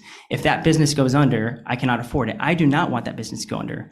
I know that she and her boyfriend have testified, Leah and her boyfriend have testified that I'm trying to take the business down, but how would that benefit me? I would go bankrupt.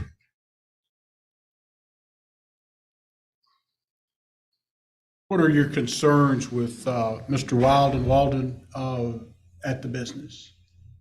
Well, he's already run off 3 employees. So that's a concern right there. 3 employees? Yeah. Okay. And then on top of that, it's just not professional. Leah is completely blinded by this man.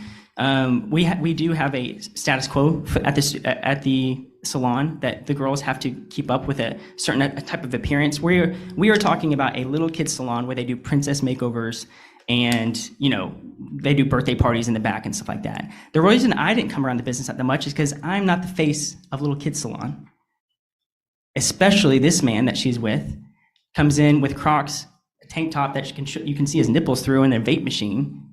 I don't think that's good for business, especially at a kid's salon. Leah is completely blinded by this man. He's completely taken advantage of her. Are you asking the court to reconsider, these business funds? She's getting 5,000 a day, and have it under some sort of security for you? Well, right now, Leah has closed down, or she's moved all of our business funds to accounts with just her name on it, which I haven't even approached because the kids have been my number one priority. But legally, she can't keep me from the profits of our business. We're both 50-50 owners of it. But right now, I just have kind of let it slide. But to answer your question, I guess, sorry, what are you asking? Well, my question is, are you concerned about her new lifestyle and her management with this business? Yeah, absolutely. And how so? Well, she's careless. I mean, she's given me crazy amounts of stuff to use in court because she's so careless. She's being careless with me. She's been careless with the kids.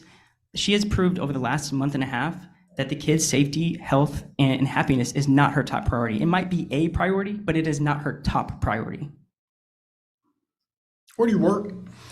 I work for a running shoe company called Ultra. It's owned by VF, Vanity Fair. They own the North Face, Smartwool, JanSport. What's your job title? I'm a sales rep. I'm in charge of Tennessee, Kentucky, and half of Mississippi. What would you say your monthly income is? On the calculations we did, the form that you made me fill out, I think the gross was $7,500 a month, but net was $5,500 a month. After all expenses and all the medical expenses and all the deductions, I my take home at the end of the month is $300 something that actually is not accounted for.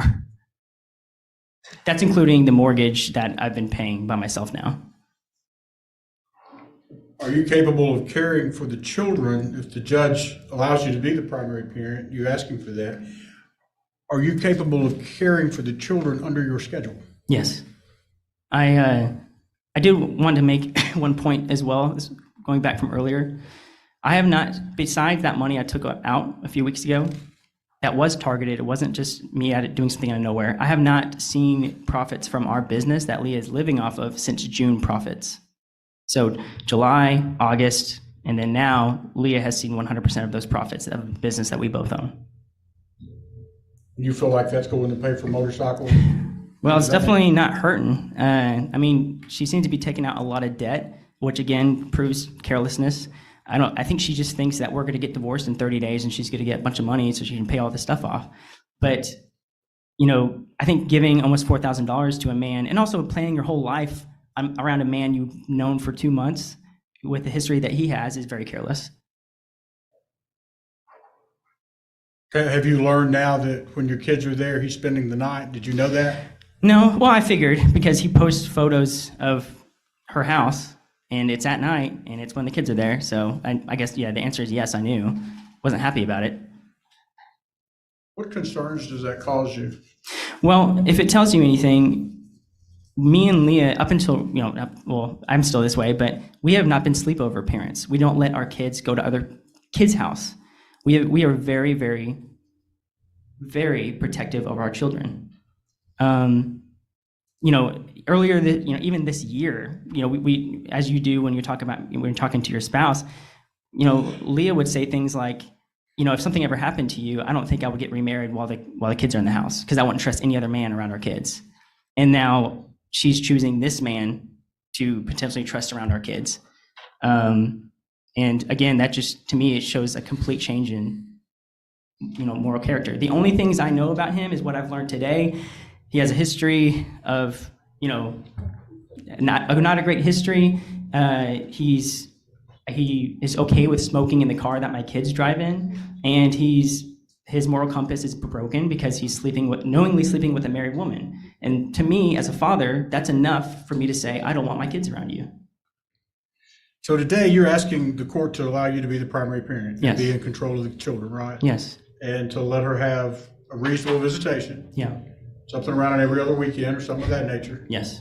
And quite frankly, that's about all she's been doing, correct, according to your testimony? Well, I mean, it's off and on. I mean, it's not consistent. The weekends Saturdays specifically have been the day where she usually passes them off to me. And when she does pass them off to you, does she tell you what she's doing? Well, I asked her, she was supposed to go somewhere tomorrow, and she asked if I could take the kids. And that's the first time I asked, because every time I try to delve into her life at all, she just gets mad at me, or she sends me a threatening text or something. But the first time I did ask was about tomorrow, and I was like, well, where are you going tomorrow? And she's like, that's none of your business. And so I'm like, okay, I'll take the kids. Like, Are you asking to have no contact with Mr. Wilden? absolutely. Wilden? You asking for mom to take a drug test? Yes. You think there's more to it than just what she's testified to? I don't know. I mean, Leah's always, up until recently, always been very truthful, but I know that she's lied a lot about stuff. She wasn't even honest, you know, with our lawyer about the affair until pretty far in. And when she did admit to it, it was like, oh, I slept with this guy once, and it was after we were separated, and that's not true at all. So if she's admitting to taking, you know, mushrooms once, how do I know that's the truth? So you're asking for mom not to be able to drink alcohol or use illegal narcotics while on her visitations? I think that's a pretty simple thing to do around kids, is not to drink alcohol. I mean, unless you're an alcoholic, you cannot drink alcohol when you're with the kids. She's already agreed to the possession of the marital residence. I also don't want our kids coming home smelling like cigarettes anymore. Explain that to the court. Well, there's been plenty of times when I saw ashes on the side of her door, and the first thing I smelled is smoke. And I asked, like, Leah, have you been smoking? No. Well, I was like, do you let your boyfriend smoke in the car? She said, yes. Well, I was like, well, do you think you could not let him do that? We got a 2-year-old, a 6-year-old, and an 8-year-old. Our 2-year-old sleep with his little blankie every night that he's attached to. He won't sleep without it. There've been numerous times when they come to my house, I have to wash the blanket because it smells like cigarettes. And obviously that's not preferable. The Leah that I knew, if we let our kids go somewhere like with her dad or something like that, her dad doesn't smoke, but if they came home smelling like cigarettes, that would have been it. No more time with grandpa. But her boyfriend takes priority over even them. Has she been a smoker? No, not that I know of. You're saying she just started that? Well, I don't think she's smoking, but I don't. At the same time, I don't know. I also didn't think she was taking any kind of illegal drugs either. That's all I had, Judge. Thank you. All right, well, this will be an appropriate time for cross-examination for us to take her after the recess. So we'll stand at recess for 15 minutes.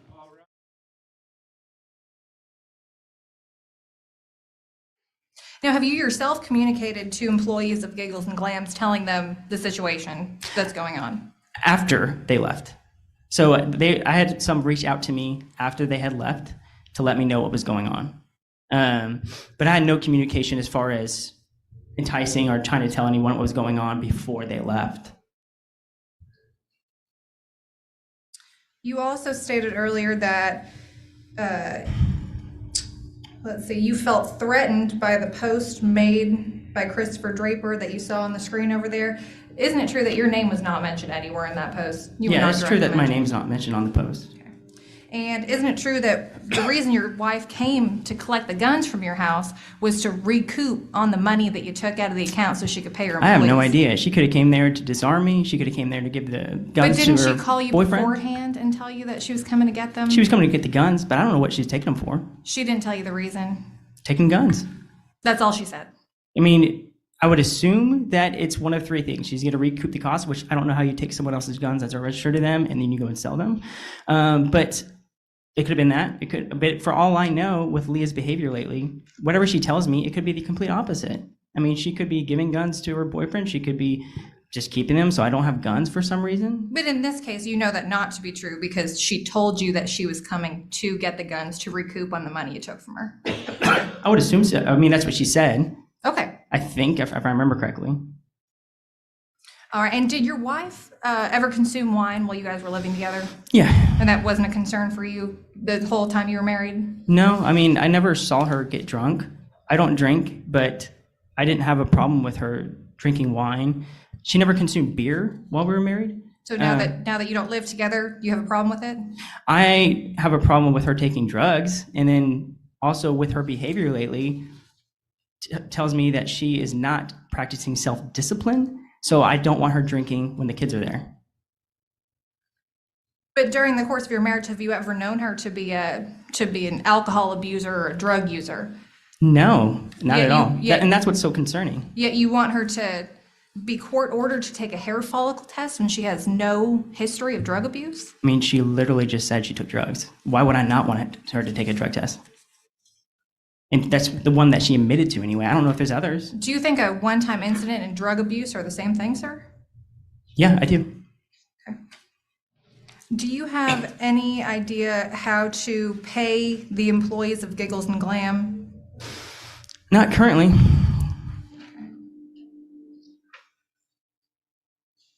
And so is it normal for you to make such a large withdrawal from the business account? We don't think we've ever taken 10,000. Again, the goal was to take 5,000. We've definitely taken 5,000 from the business. We've taken up to, I think, 7,000 or 8,000 a month from the business. Like I said, it's not normal for me not to take money from the business for months at a time. Every month, I withdrew money from our business. And like Leah said, she would let me know the profits. I withdrew the money, and we shared all of our bank accounts, so we would put them in bank accounts. But from June profits until now, I hadn't taken anything. Okay, and so what did you do with the 10,000? You just were leaving in your 5,000, I account? put it back immediately, and 5,000 I was holding. And did your wife voice to you that she wouldn't be able to pay both of your employees if you don't put it back? Yeah, and I actually voiced to her, let me know, give me something besides these credit card statements that I see of you just using, our business as your personal piggy bank. Give me something so that way I can help. Because this is a 50-50 business. Even if she has been operating it, it's still a 50-50 business. Didn't she in fact tell you that she'd be happy to provide you with an accounting? And she never did. She just filed. All right, Judge, I have nothing further. All right. Thank you, sir. You may stand down. Holly, you may call your next witness. That's our proof, Judge. You have rebuttal proof to offer? No, Your Honor. I'll hear you in argument. Your Honor, this case is a case of, Come to the podium, please. It'll make it a little easier for me to hear you. This case is just a divorce case of bruised egos. It has nothing to do with my parent being a bad mother or a neglectful mother. In fact, she's raised these kids for 8 years, almost by herself. As far as giggles and clams goes, we've heard proof today that she made an erroneous expenditure from the business account, the amount of $100, Your Honor.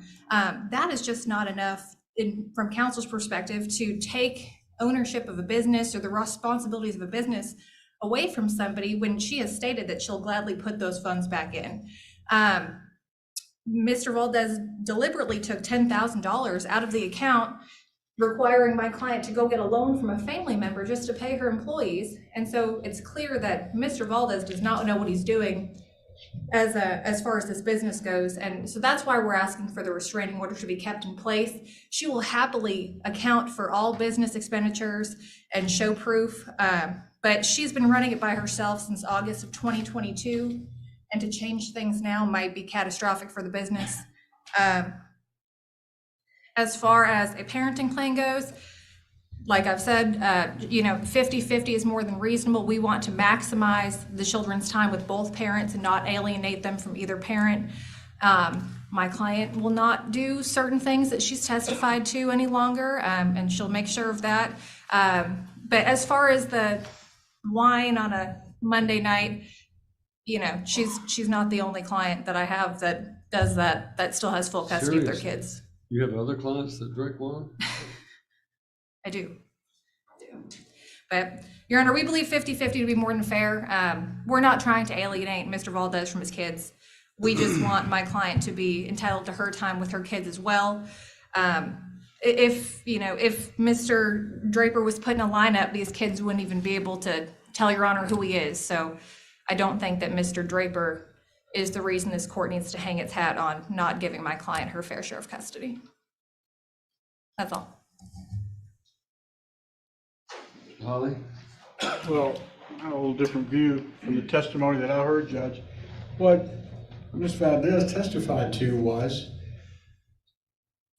it was a fairly religious husband, wife, children, and nice house, white picket fence type relationship.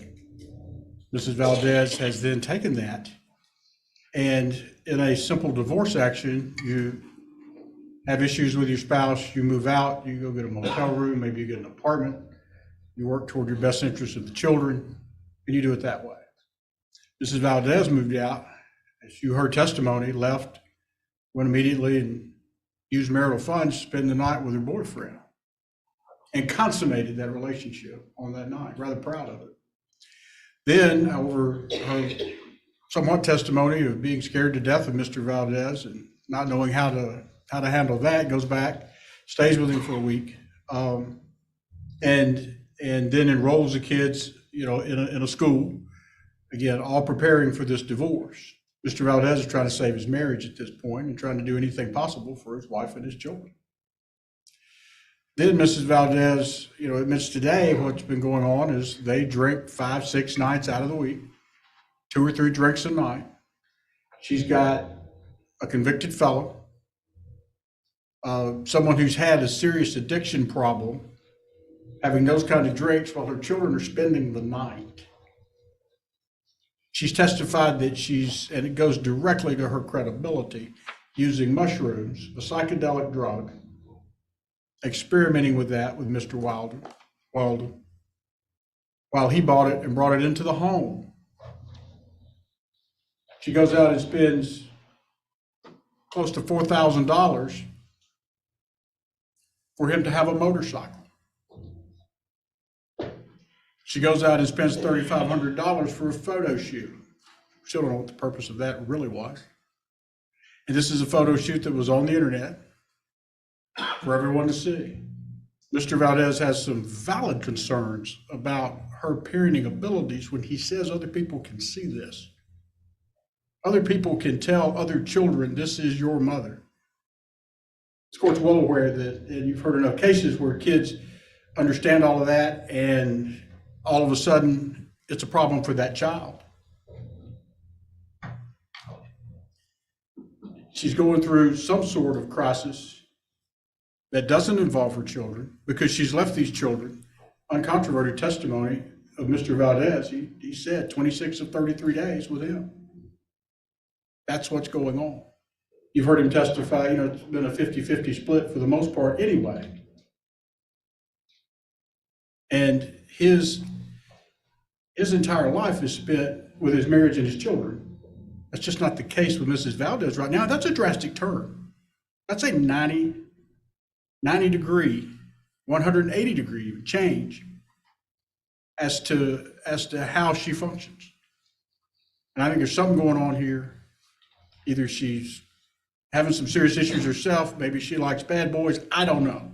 I mean, she admitted to the mushrooms, but again, we really request a drug test so we can get down to the bottom of what's going on. Mr. Valdez will pay for it. It's like everything else with the motorcycle and the photo shoot and all the other monies that have been going out by Mrs. Valdez. It's still marital money, but I mean, he's willing to pay for it, and he'll take one, no problem at all. Again, I think Mr. Valdez is a rock solid choice for these children. I think Your Honor has seen that today. We're asking for her to have a reasonable visitation. The $10,000, we're asking for an accounting, maybe a monthly accounting of what that's used for. Obviously, she's gotten the 5 back. She's gotten the other 5 back. We followed the order and got it returned. We just like to have some sort of accounting of what's going on. I think he is owed that. It wasn't about keeping the money from her. It's about how you're going to spend it. Thank you, Judge, for your time.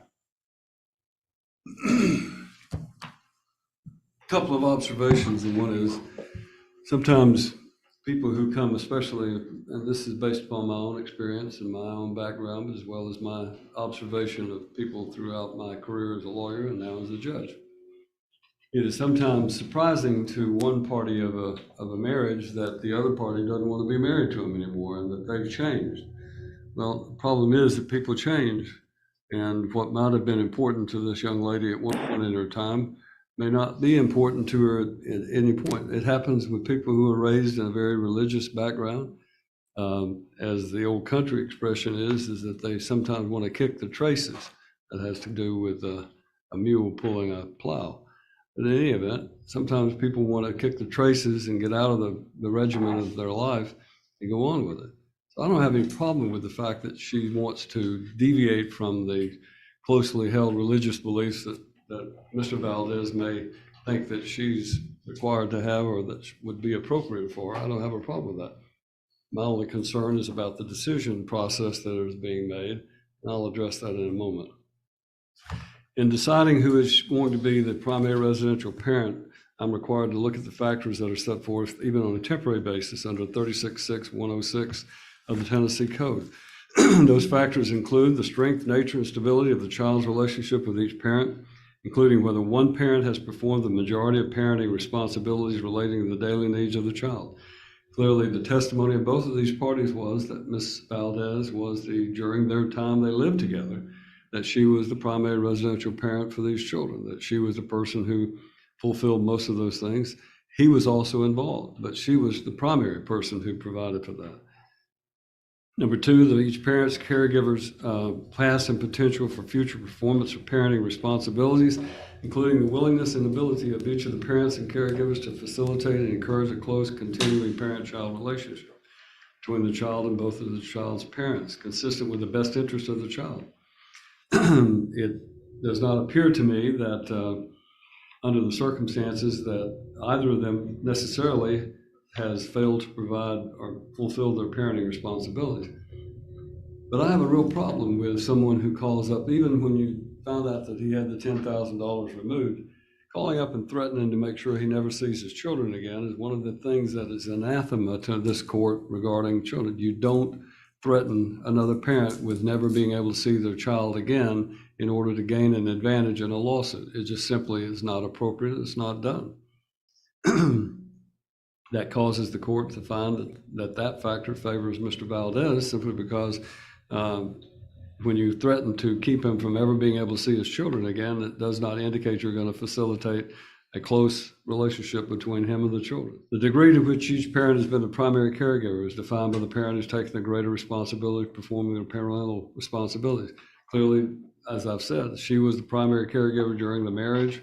When she left the home for that period of time, Mr. Valdez, who had been involved previously as well, but not to the extent she was, he's assumed a greater responsibility for performing those parental responsibilities under the current status that we're in.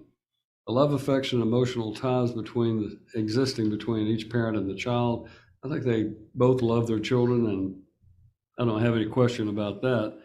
The emotional needs and developmental level of the child, I don't have anything to indicate that any of these children, one of them is a 2-year-old, and none of them are very old. I think there's an 8-year-old, a 6-year-old, and a 2-year-old perhaps.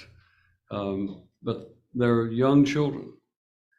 Number 8, the moral, physical, mental, and emotional fitness of each parent as it relates to their ability to parent the child.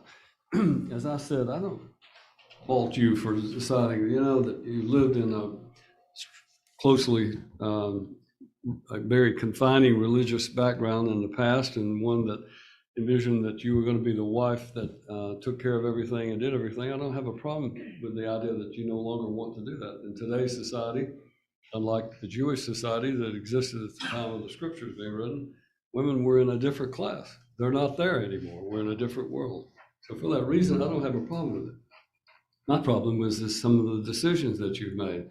For example, if you think your children don't know or won't figure out that you're having Mr.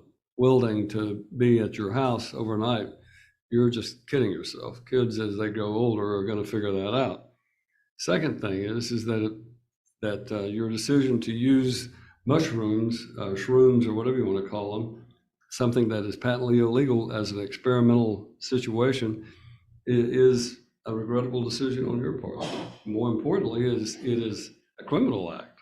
And although certainly we're not going to refer this for criminal prosecution, there's no reason to do that.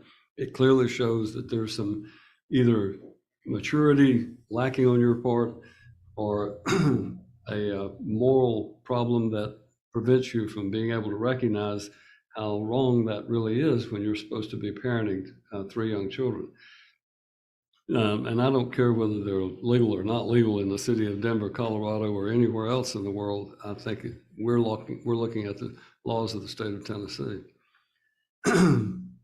The child's interaction and interrelationship with siblings and other relatives and step-relatives and mentors don't have anything about that. The importance of continuity in the child's life, the length of time the child has lived in a stable, satisfactory environment, don't show that there's really, I think the children have been used to having both parents, and now they're suddenly in the middle of it. This is a temporary situation, so I don't really think that applies. Number 11, evidence of physical or emotional abuse to the child or children. I don't find any evidence of that. Number 12, the character and behavior of any other person who resides in or frequents the home of a parent and such person's interaction with the child. I'm all for someone who has turned their life around. I see it every day. I'll be seeing it the next 2 days when I have our hearing in criminal court regarding violations of probation. I credit anyone who goes through a process to try to straighten out their life. My idea of sobriety is not someone who goes through sobriety after having a lifetime of criminal activity and then suddenly decides they're sober but yet drinks 3 or 4 times a week, or 4 or 5 times a week, and 3 or 4 times a beer. No rehabilitation program, no sobriety program that I'm aware of ever condones the use of alcohol. It's just substituting one drug for another.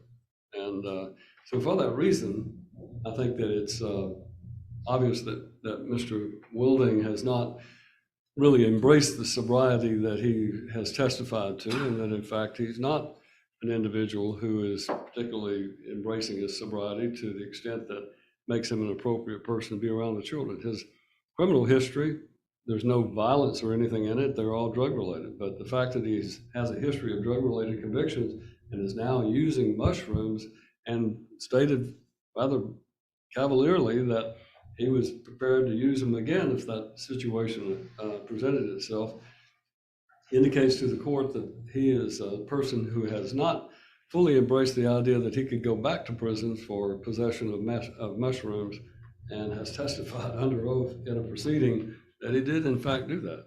If he was on probation, he'd be looking at going back to prison immediately on a violation of probation. So that is a factor that clearly concerns the court. Don't have anything else about the employment schedule. I think both of them can make advantages of the schedule. They can make it work. Any other factor deemed relevant by the court. So what we have here is a situation where two people are just now going through. I don't care whether you have this boudoir photographs made. I do think that it does create some issues you might want to think about as far as publishing those on the internet. But as far as this court is concerned, that's your life. You can do with it what you want. He can't control you anymore to do those things. If that's what you want to do, then you have at it. I'm just simply saying that you've got to consider your children from that perspective as well. And maybe years before that ever comes to their knowledge, but nothing that I saw on that demonstration that was given was anything that would be so severe that would traumatize the children, but perhaps I'm different than the children. Possession of the marital residence will be granted on a temporary basis exclusively to Mr. Valdez. Operation and control of the business will be granted to Mrs. Valdez because she is the person primarily responsible for running the business. I think he's had very limited control or whatever. As far as me setting aside Judge Lockhart Mash's order, I am not prepared to do that. I don't think it is appropriate for me to go behind her restraining order. And he has returned the extra $5,000. However, she will be held accountable for the operation of the business, and he will be entitled to have access through his attorney to any financial records that might be during the discovery process to determine how she's operating the business. I'm going to say some things that you're not going to like, and you just need to understand. And certainly Mr. Welding is not going to like them. He doesn't have any business being around these children, right? So he is prohibited from having contact with your children, from spending the night in your home when these children are present, period, exclamation point. Once you're divorced, that's a different matter. But right now you're in the middle of a divorce. And so for that reason, I'm limiting and prohibiting that contact. I've given you the reasons why I feel that that's not appropriate. But in addition to that, he'll have no interaction or no input or any involvement in the operation of this business. It's a jointly owned business between you and Mr. Valdez. You're going to operate it. You do it. He can give you advice if he wants to, but he's not going to be involved in it, period. You understand that? Then lastly, I'm going to order that you not make any more loans to Mr. Valdez. You don't give him any more funds. Every dollar that you have, theoretically, and every debt that you incur are considered, as long as you're married, to be marital debts and marital funds. So you cannot, I'm just prohibiting you from giving away to him or anyone else marital funds. So you're not, I'm basically saying you've got to use that money for your children and for yourself and for the business, but you can't give it away for anything else. And that includes incurring another debt to give money to anything else. So that, in my opinion, takes care of the business. So it really comes down to who's going to be the primary residential parent. Based upon this court's observation and determination, I find that Mr. Valdez should be the temporary primary residential parent. That is really just a jurisdictional designation. At this point, I'm going to set an equal residential schedule. I asked him the question about your parenting, about what concerns he had about it. And Mr. Welding is the only concern he had. Otherwise, he thought you were a good mother, the person you used to be. Well, we're going to establish a track record for you. You're going to have the children. We're going to just alternate weeks. Now, the two of you can agree on anything else, but you alternate weeks in between. You can exchange on Fridays, and if you all make up a different arrangement, so be it. But I intend for you to both have equal time. Why am I doing that? Because your children are my concern. They're missing their mother. They're with their father. You're going to each have an opportunity to establish a track record on how you deal with these children and how you deal with each other. Trust me when I tell you that if you come back in front of me and I hear another recording of you threatening him and cursing and so forth, you're likely to lose the equal residential schedule and go to something much more restricted. I want to do that because your children want to be with you. But I'm giving you the opportunity to do that, giving you the opportunity. If you want to be with him, that's your choice, Mr. Wilding, but you can do it when the children aren't present. And then I've given you the other restrictions. As far as when the children are with you, there will be no consumption of alcohol in your house, period. And it's not that I am opposed to it.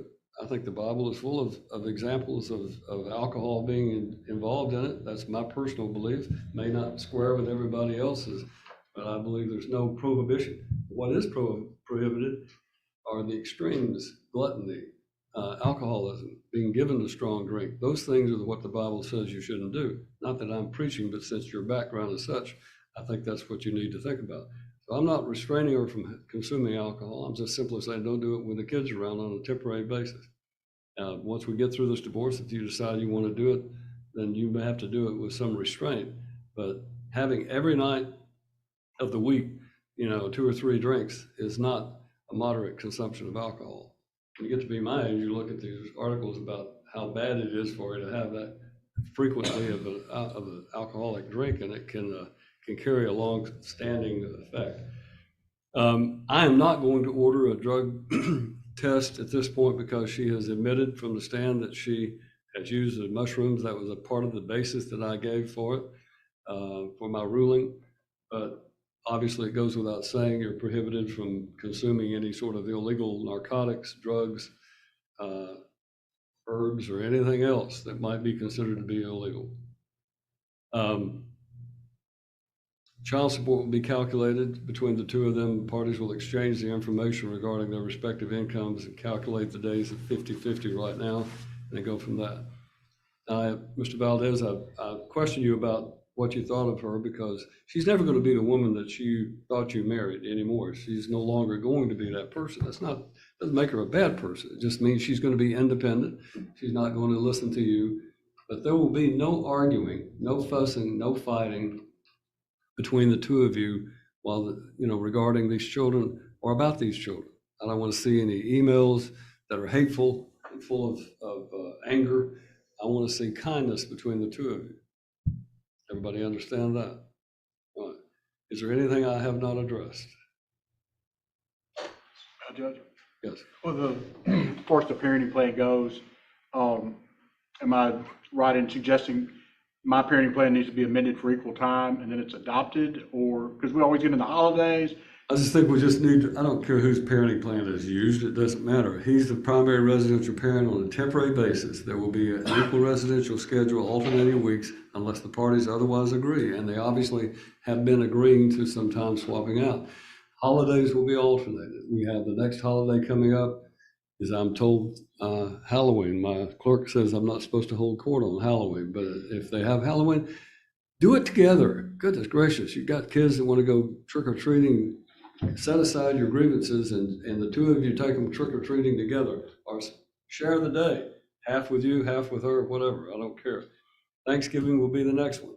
We'll divide it. The children have been primarily with him. She'll have Thanksgiving Day and Friday, he'll have Saturday and Sunday. Christmas, it'll just be reversed. He'll have Christmas Eve and Christmas Day until 2 o'clock, and she'll have 2 o'clock Christmas Day until December the 26th at 6 p.m. I don't know how much simpler it can be than that. That's fine, Judge. Just always get those questions. And then decision-making authority. Decision-making will be, there'll be joint decision-making, but parties cannot agree. And I want to encouraging your discussion and your ability to communicate with each other. If you can agree on a temporary basis, then the primary residential parent will have the final say in those 4 decisions. But he can't just make a unilateral decision regarding your children. He has to talk to you first. And if he does that, that violates this court's order, and that will be considered at the final hearing as well. Obviously, I want to see that both of you have time with your children and set a track record to see how well you two communicate. Anything else? And you put in there, this is all subject to change if they agree to it. Subject to, Put in there, I think what you were saying is this parenting plan can be changed by agreement of the parties. yeah, as long as the parties agree. I'm gonna, with the relationships the two of you have had in the past and with my experience, if you're gonna make a change, I don't care how minor it is, do it in writing in the form of an email where you both agree, something so that there's a record showing that you agreed, because otherwise one of you will come into court saying you agreed, the other one says you didn't. All right,